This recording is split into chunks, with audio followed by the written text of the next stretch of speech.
Wie spielt man Scoppa? Scoppa ist ein italienisches Kartenspiel für 2 bis 4 Spieler, das man mit einem Stapel napoletanischer Karten spielen kann. Ein Stapel enthält 40 Karten, die in 4 Farben unterteilt sind.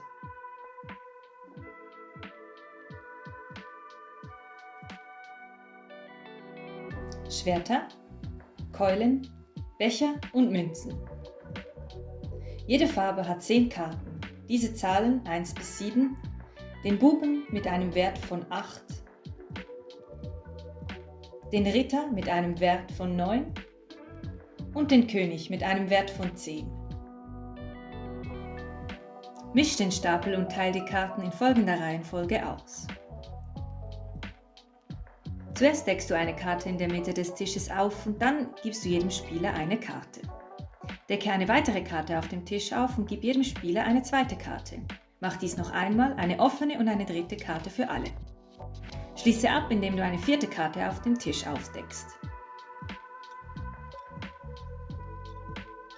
Im seltenen Fall, dass zu Beginn einer Runde 3 oder 4 Könige aufgedeckt werden, muss man von vorne beginnen.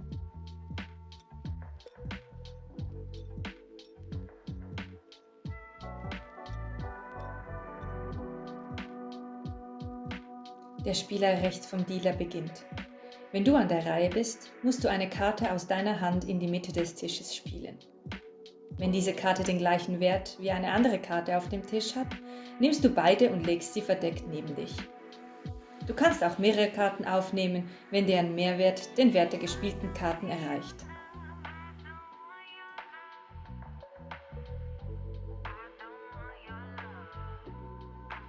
Du musst jedoch immer so wenig Karten wie möglich nehmen.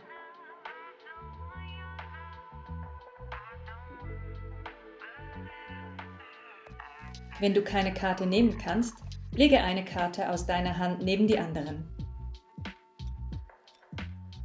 Wenn du alle verbleibenden Karten vom Tisch nehmen kannst, gratuliere!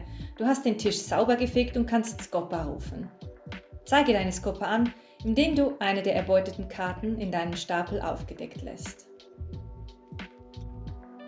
Die Person, die dran ist, nachdem jemand einen Scoppa gemacht hat, hat keine andere Wahl, als eine ihrer Karten offen auf den Tisch zu legen. Spiel weiter, bis alle Spieler keine Karten mehr haben. Lass die Karten in der Mitte und gib jedem Spieler 3 neue Karten. Die Person, die angefangen hat, beginnt wieder und jeder spielt seine 3 Karten aus. Wiederholt dies, bis keine Karten mehr zum Austeilen übrig sind.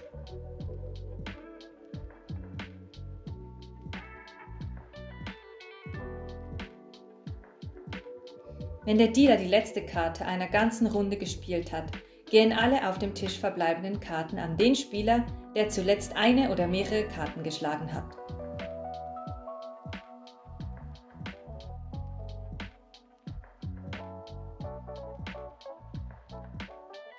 Aber wichtig, wenn du eine Scoppa machen kannst mit der allerletzten Karte, wird dieser Schlag nicht als Scoppa betrachtet und du kannst ihn nicht als solchen angeben.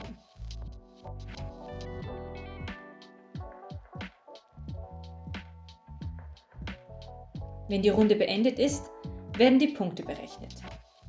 Du erhältst einen Punkt für jedes Scoppa, den du hast. Einen Punkt für denjenigen, der die meisten Karten hat. Einen Punkt für die Person mit den meisten Karten in der Münzfolge. Einen Punkt für denjenigen, der die 7 der Münzen hat. Und einen Punkt für die Primera. Die Primera wird bestimmt, indem man sich die beste Karte jeder Farbe ansieht, die man gemäß dieser Tabelle hat.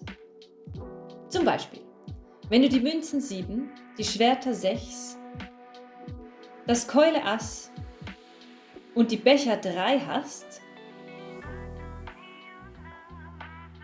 ist deine Primera-Punktzahl 68.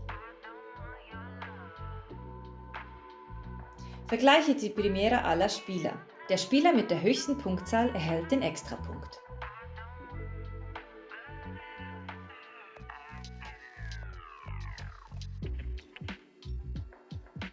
Wenn niemand 11 Punkte hat, spielt ihr eine neue Runde. Der Spieler, der die vorherige Runde begonnen hat, ist jetzt der Dealer.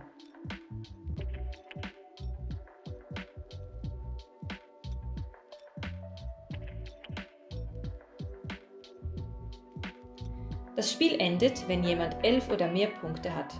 Diese Person gewinnt das Spiel. Wenn unentschieden ist, spielt eine weitere Runde, bis ein Spieler mehr Punkte als seine Gegner hat.